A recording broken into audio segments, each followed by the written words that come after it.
Hello, welcome to another video solution with Special Maths Academy.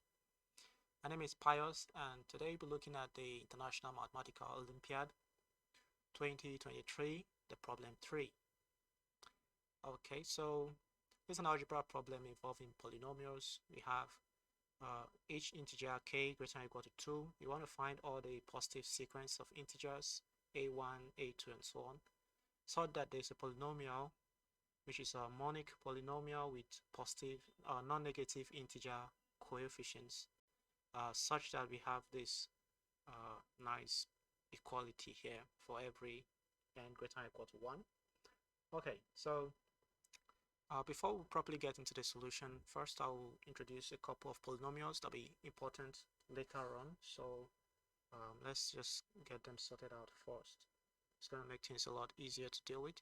So first one will be p of x, p1 of x, which we define as x plus ck minus 1 over k raised to k minus pk. And then the second one would be p of x minus x is for k plus ck minus 1 plus 1 xk minus 1. Okay, so both of these will be relevant later on. So first we'll make some observations. So if you look at both polynomials, the degree of both polynomials cannot exceed k, and also the leading terms cancel out here. So x raised to power k, and for p of x, we also have x raised to power k. It cancels out. The same happens with the second polynomial. Now, if we study the x raised to power k minus 1 term, so on p of 1 of x, the x raised to power k term from binomial coefficients would be k combination 1, which is just k, times this, times k minus 1. And from a p of x side, we have k minus 1 xk. So we'd have some other lower terms here. And after a simple cancellation, we can see that the leading term here is going to be minus xk minus 1. And in fact, the same applies for the second polynomial as well. So we have the leading terms cancelling out, and then the next term, ck minus 1, xk minus 1 cancel out, and we'll have minus this left here and some other terms from p. So that will be some lower terms. So they both have this property. So they have a negative leading coefficient. So this means that if you take a look at the graph on the positive axis, as x tends to infinity, this is going to be negative. So maybe we have something like this, where at some point it's going to be eventually always negative, to be negative and remain negative. So there's going to be some point here, some x naught, whereby beyond that we can be sure that this is negative, right? To see this, we can simply divide by xk minus 1 and take limits, or can take derivatives and so on. Okay, so this means that for this first polynomial, there's going to be some point x1 where this happens, and then for this there'll be some other point x2. Let's call this a1, a2 here.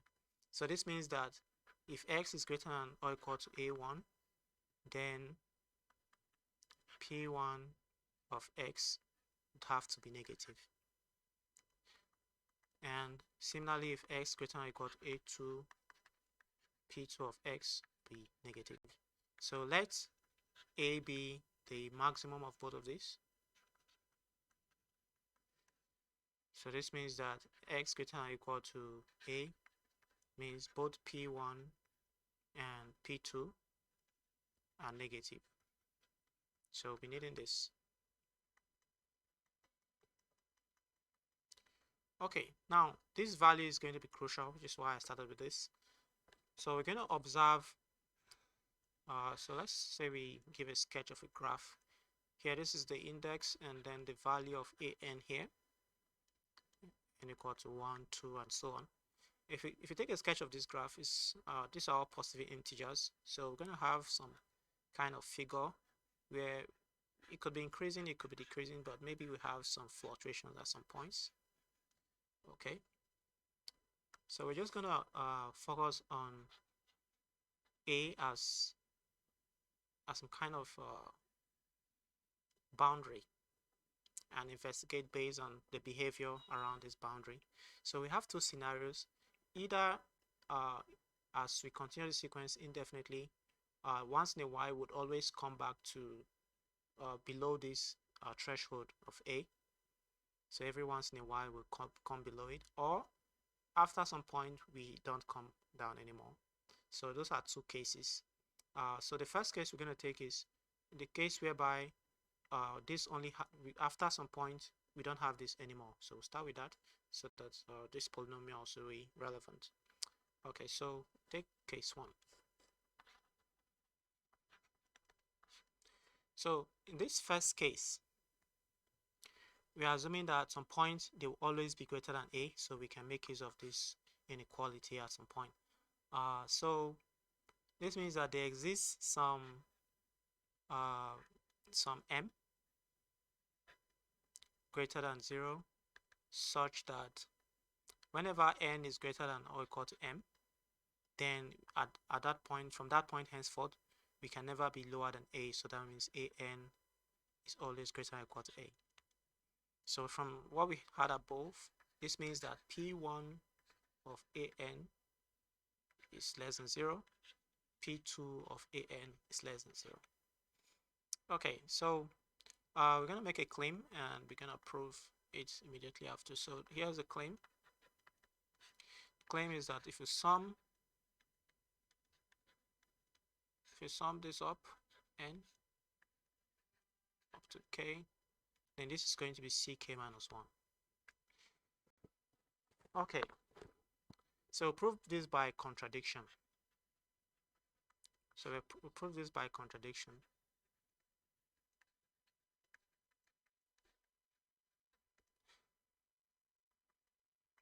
So we have two scenarios.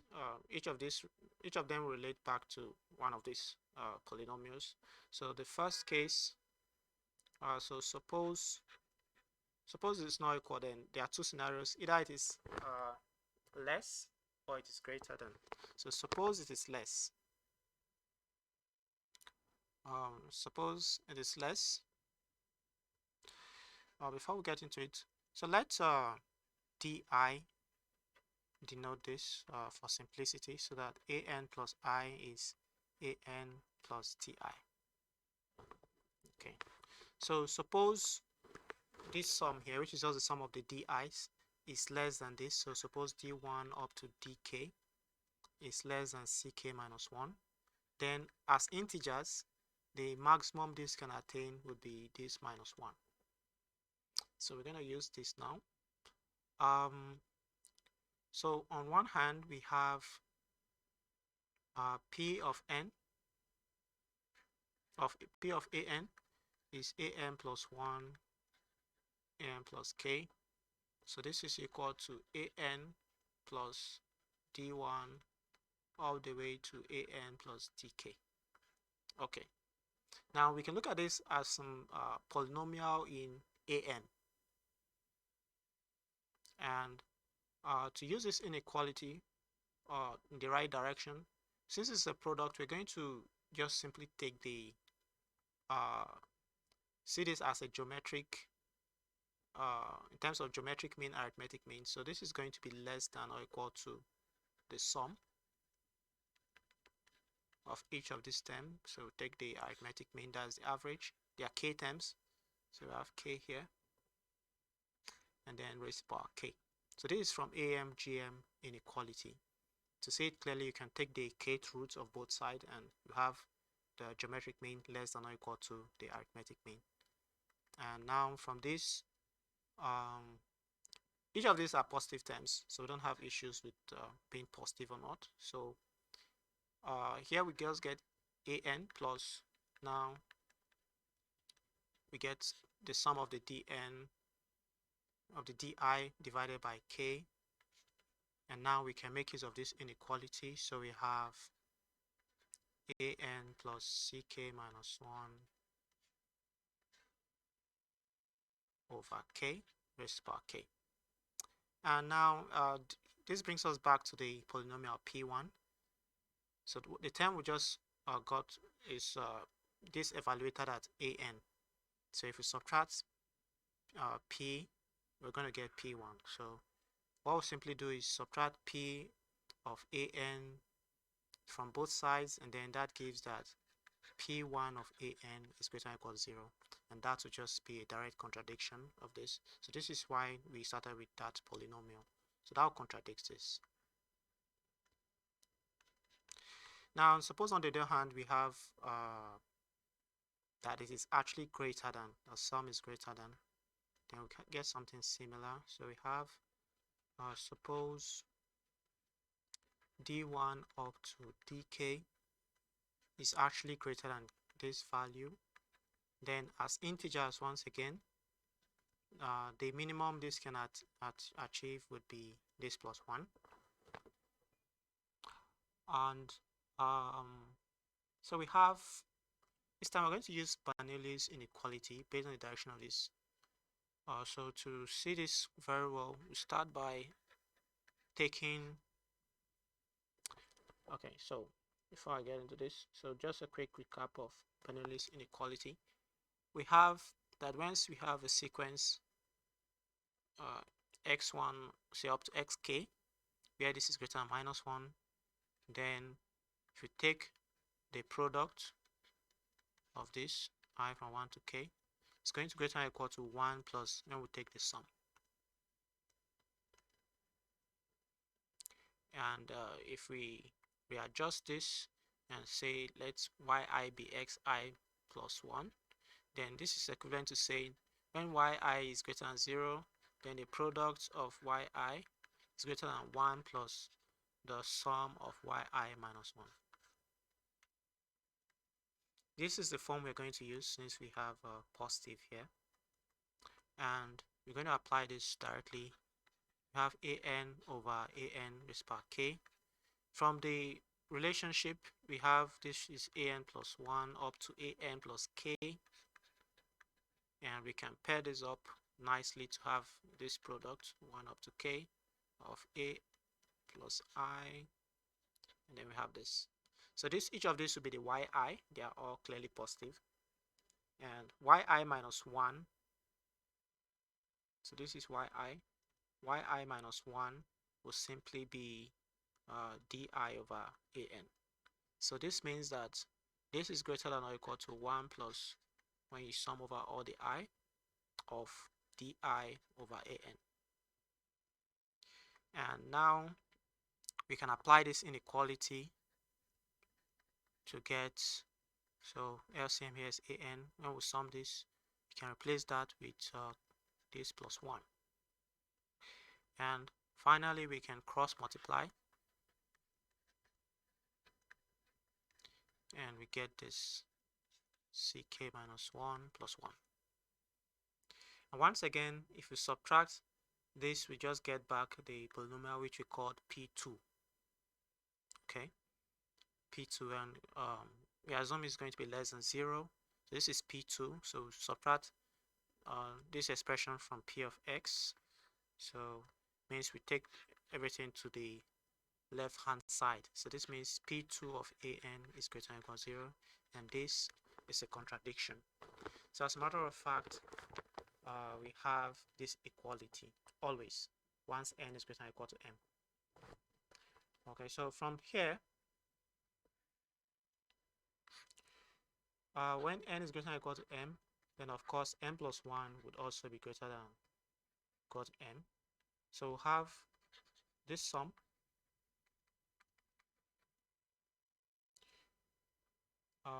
I from 1 to k is equal to ck minus 1. So this is a constant.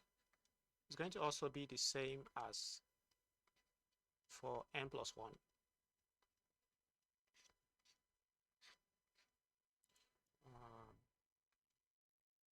So this is n plus 1. Okay, now there are going to be some repetitions of terms here, because here we have n plus 1 up to n plus k. Meanwhile, from here we have n plus 2 all the way to n plus k plus 1. So n plus 2 all the way to n plus k will repeat, and we can cancel that from both sides. All left here will be n plus 1 and k of this. And here will be left, which will be this plus k and k of this. So as a matter of fact, we have n plus k plus 1 minus k plus 1 an plus 1 plus k an for all n greater than or equal to n. So this is a difference equation. So we can look at the characteristic equation f of t. Characteristic polynomial is this minus k plus 1 tk plus k. Okay, so we're going to prove a few things about this polynomial. First of all, we can factorize this polynomial. T equal to 1 is a root, so we can factorize this, and we'll get up to t, then minus k. Actually, t equal to 1 is yet again a root, so in fact we have it here as a double root. 2tk minus 2 all the way to k. So we have this. Next, we show that this doesn't have any repeated roots except for this t equal to 1. Okay, so suppose we have a repeated root. That means f of t is 0, and also the derivative is 0. This derivative is simply k plus 1 tk minus k plus 1. Sorry, this here should be just 1. Yeah. Okay, so we have this. Yes, so this is what we get, and also this implies that t raised by k is 1. If we plug that here, being equal to 0, we have 0 is equal to t minus k plus 1, because this means tk plus 1 is just t. So we have this, and that will be minus k t plus 1. Sorry, t minus 1. And since k is not 0, it means that t has to be 1. So t equal to 1 is the only repeated root here. Also, all the roots of f would be roots of this. So we can look at the modulus. So if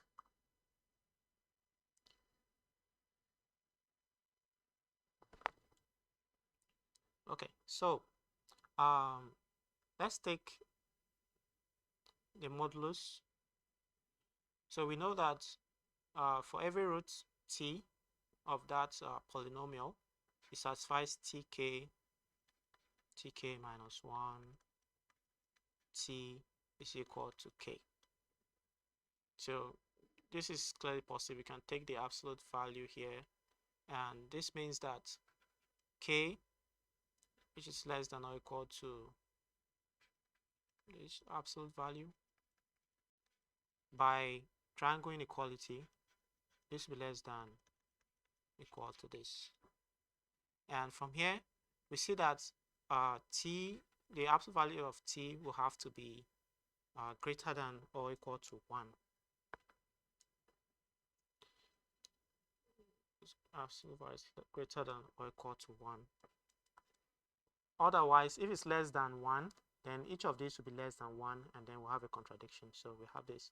And as a matter of fact, to have equality, it means that each of these are 1, and we must have equality of this triangle inequality. So that means the argument of each of these terms must be equal. And when we divide, we see that that means they have to all be positive integers, since the sum here to k, which is positive. So this means that t has to be a positive integer, and when t is positive, we see that t can only be 1.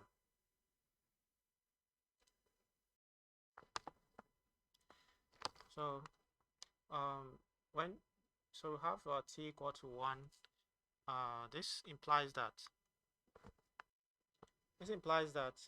suppose t is positive, then each of these will just be positive, and we cannot have that being a root, so except t is equal to 1, right? So that brings us back here. So this means that t equal to 1, or the modulus will have to be greater than 1. Also, for all the distinct roots, their modulus cannot be equal. Okay, so suppose we have two roots, t and t prime, whereby the modulus of this equal, then we know that tk plus 1 is k plus 1 t minus k. So if you take the absolute value, this will be equal to t prime k plus 1 k plus 1 t prime k.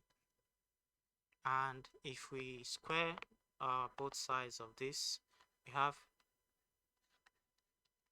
this times the conjugate, the complex conjugate, is equal to something similar for t prime, the conjugate. If you multiply the first terms, they are going to be equal because the modulus of t and t prime are equal. Multiply the last terms, they are also equal. Multiply the mixed terms, get minus k, k plus 1, and t prime. So after some simplification, we'll get this to be equal. Okay, and these are just the real parts of t, so both of them have the same modulus and also the same real part, so that means the same argument. This means that they have to be equal. So t is equal to t prime.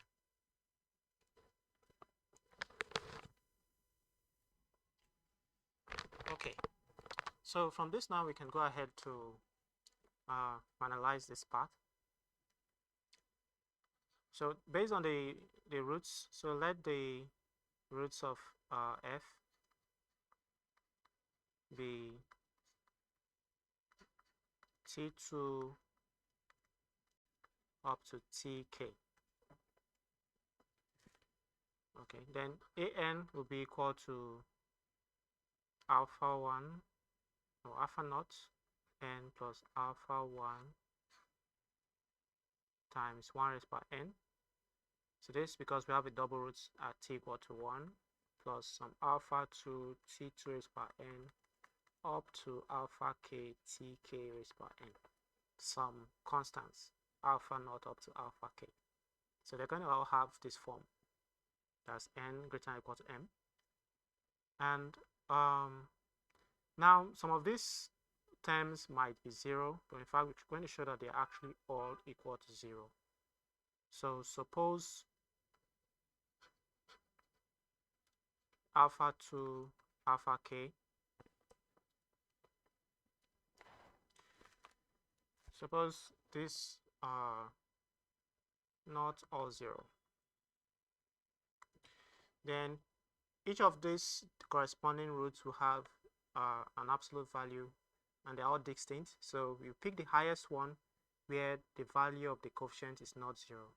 So let's ti such that this value here is maximum for when I is not 0. So if you go with this, then we will see that that term, the one with the I, is going to have the major term. So if we divide through by, let's say ti raised by n, then what we're going to get would be each of this would be less than, so get this kind of terms coming up. Each of these will be less than 1 except when j is equal to I. So since they are all less than 1 in terms of absolute value, if we take raised power n and take limit as n tends to infinity, this will tend to 0 for j not equal to I. And when j is I, this will just simply be 1. So this means that all the other terms would vanish except for the term with ti, so we'll just be left with the coefficient. So this tends to alpha I as I tends to infinity for that specific I. Okay. So from here, and this is for every as n tends to infinity, since we have this true for every n greater than or equal to m. All right. So we just take this back to our polynomial relationship. So for this to happen, it means that if we take the modulus, it means the modulus of an itself would have to tend to infinity as well. And so that means that p of an over an raised to the power k, which will be 1 plus ck minus 1 over an plus and so on, this would tend to 1 as n tends to infinity, since the modulus of this tends to infinity. Okay, so I'm going to use that. So this means that if we look at PAN divided by this NK, this is equal to this value here is power N or is power K times this. And each of these have limits. The first tends to alpha I K times 1. So this is the limit as N tends to infinity.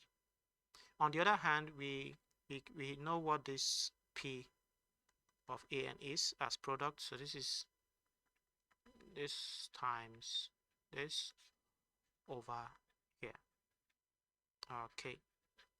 So what we get is an plus 1 tin plus 1 an plus k tin plus k. So they're not quite equal. We have some leftover terms coming from 1 up to k. So to balance that out, we have 1 plus 2k. And this tends to, each of these terms tends to alpha I, so alpha I raised to the power k. And this, the power will be k plus 1 over 2 as n tends to infinity. They are equal, so the limit must be equal. That means this must be equal to 1. And if we take modulus, it means that the modulus of t has to be 1, and that is not possible. So what this implies is that we have a contradiction. So what we just contradicted is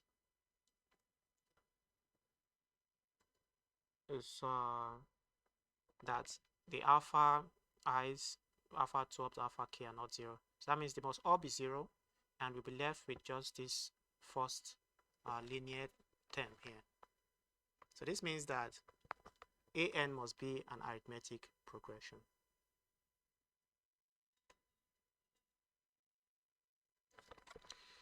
Therefore, an is an arithmetic progression. Now, we have an is alpha naught n plus alpha 1. When n tends to infinity, this should always be positive, so it means that alpha naught cannot be negative, so this is at least 0. It cannot be 0, otherwise we'll have a constant polynomial. Okay, I think it can be 0. So alpha naught may be 0, it may not be 0. So we have this, and then alpha 1, a1 must be positive, so we need alpha naught plus alpha 1 is greater than or equal to 1. Okay, so In other words, we can write an as some, let's say, alpha n minus 1 plus beta, where alpha is greater than or equal to 0, beta is greater than or equal to 1. Okay, so we can write it this way. Now, I claim that this is all we need, so we don't need anything special beyond this. And to see that, we're just simply going to take any alpha, beta satisfying this. I'm going to produce the relevant polynomial. Okay, so we have from here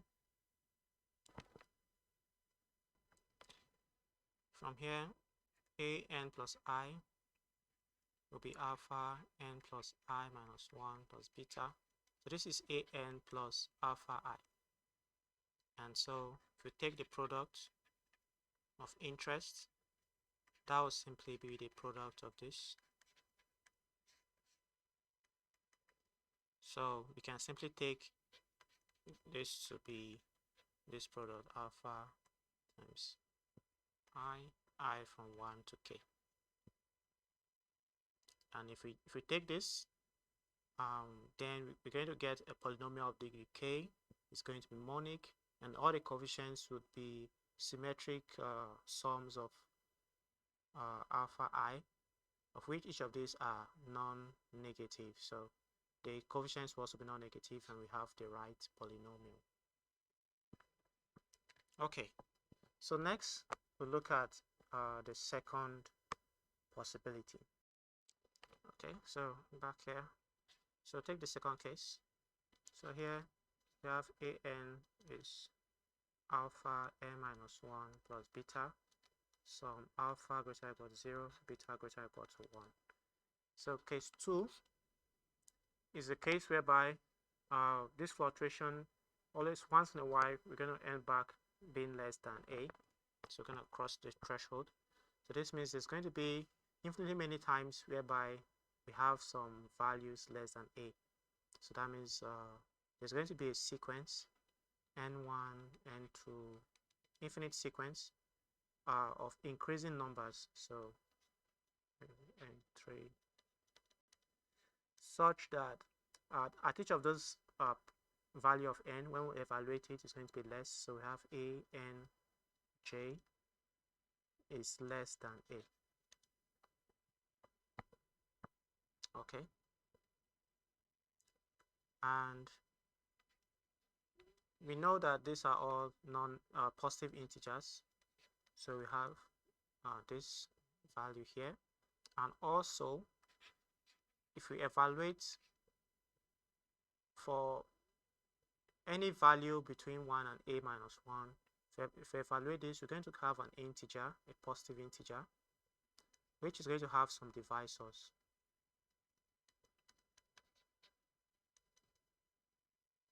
So this means that first of all, there are finitely many values each of these a and j can take, and for each of those values, there are only finitely many combinations we can choose for a j plus 1, a and j plus up to a and j plus k.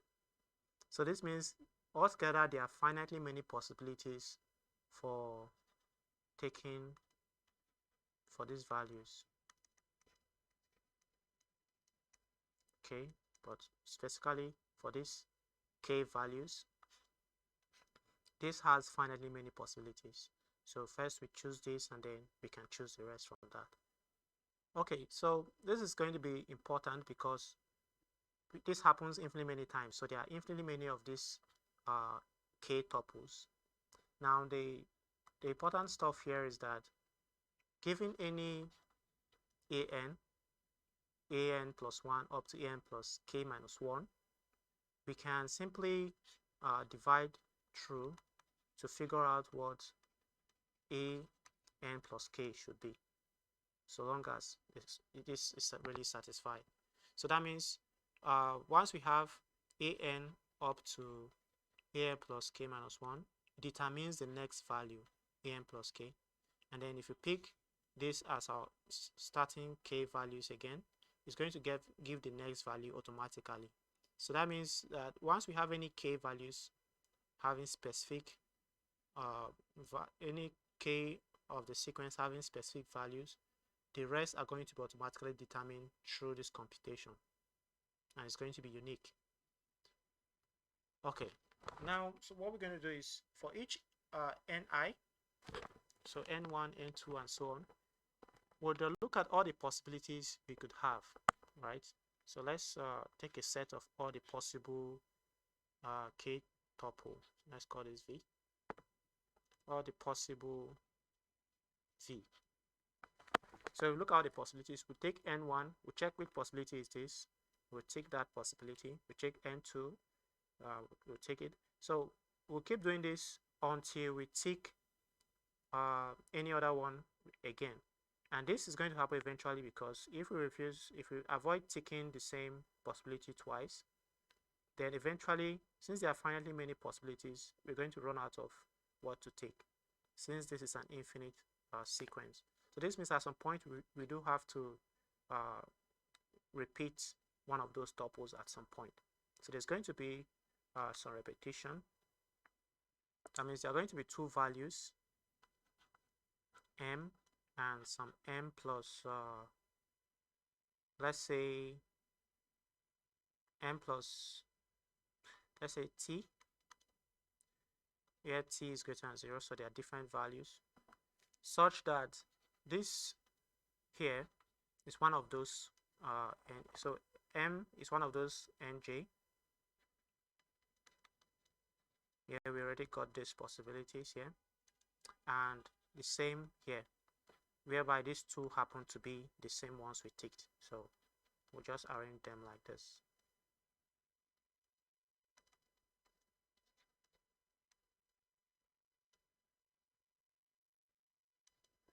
So each of these are equal. They're exactly the same tuple.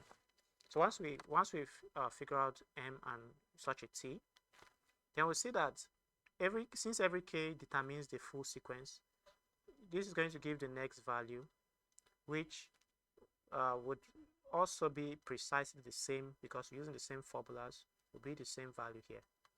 And based on that uniqueness, we'll keep getting that every subsequent sequence will be equal.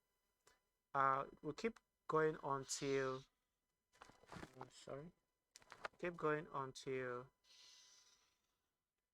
we get to this point, m plus t, at some point. And the same phenomenon is going to happen here. It's going to get to m plus t plus t. So that's m plus 2t. And everything is still going to be equal and keep repeating. So as a matter of fact, we're going to have that from m forward, we're going to have that this is going to be periodic. And the period is going to be t, meaning after every t, we start afresh. Okay, so it's going to be periodic with period t starting from m. Now, we'll look at p am up to p am plus t minus 1. So that is just before we repeat this again. If we take this, on one hand we have m plus 1, m plus k. Each of these will be m plus t times m plus t minus 1 plus k. So if you look at every column, we'll see that we have t consecutive values. Since it's periodic, it means this must be the full set of values. The same is going to happen for every column. So this will just be the values am up to am plus t minus 1, just with slightly reordered sequence. So if we take the product of this, it's simply just going to be am all the way to am plus t minus 1 k times, because there are k columns. For each column, this is going to have exactly this product. So we have this. On the other hand, each of these are greater than or equal to kth power as the leading term. The other terms are non-negative, so we have this inequality. And if we multiply this, we just get exactly this term as well. That means we must have equality, and that will force each of these must have been equality as well. And now the only way this can be equal is if those extra terms that were non-negative were actually just simply 0. So this means that those coefficients must have been 0. That's C1, C0, C1 up to Ck minus 1 must have been 0. And this means that the polynomial we're dealing with was simply just this. Okay, now if we have this scenario, we go back to this means first of all, the implication of this is that n plus k, so an is the geometric mean of the next consecutive values. Now if you recall in our sequence, so starting from m, it means that it's going to be periodic. So after some point, it's going to start again like that. So there's going to be like repetitions after every t, right? So from this, it means that if we take any chunk of any t consecutive values, it represents all the possible values this can have. So among those t values, we can pick the minimum value. So let m plus I be such that this is the minimum value among those repeating values. So that's where j is from 0 to 0 to t minus 1. So those first set of values that just keep repeating. So we take the minimum of them. So based on this minimum, we can apply this formula. So we know that this minimum value is going to be equal to the geometric mean of the next k values.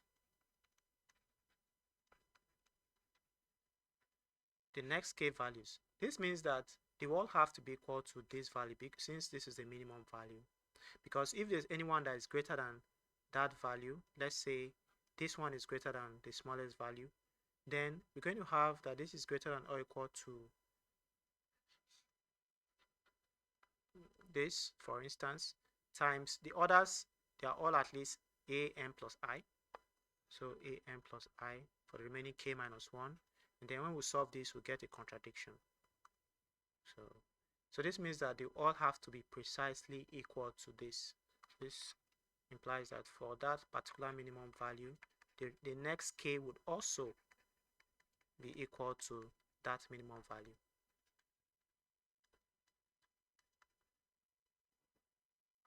And we can just repeat the same thing here. So this is equal to the minimum value. It also implies that the next k will be equal to this. So keep doing this until we fill this gap here. This means that, as a matter of fact, this is a constant sequence once we start from n. So that's an is equal to some constant, say alpha, or say beta, for all n greater or equal to m. Now we can extend this backwards to other values of n using this equation. Okay, so similar to how every k value, we can use that to every consecutive k values, we can use it to get the next value. We can also work backwards. So suppose we have, for some n, we have that some sequence of k values are all equal to this, to beta. If you have any stretch of k values like this, we can just simply, and n is not 1, sorry, and n is not less than 1, then we can plug that here to get that an k must be beta raised by k, so an is also beta. So this is like a backwards induction. So if you have any k, we can backtrack a bit that's equal, and keep doing that until it's no longer possible, meaning that n is no longer greater or equal to 1, so that is n is 0, and we just have everything is equal. So this gives us that an is simply beta for all n, and this corresponds with the solution we had before. So putting everything together, we know that an must be of this form, where alpha is greater than or equal to 0, so it's non-negative, beta is greater than or equal to 1. Okay, and that brings us to the end of this. All right, thank you for following and listening. See you in the next one.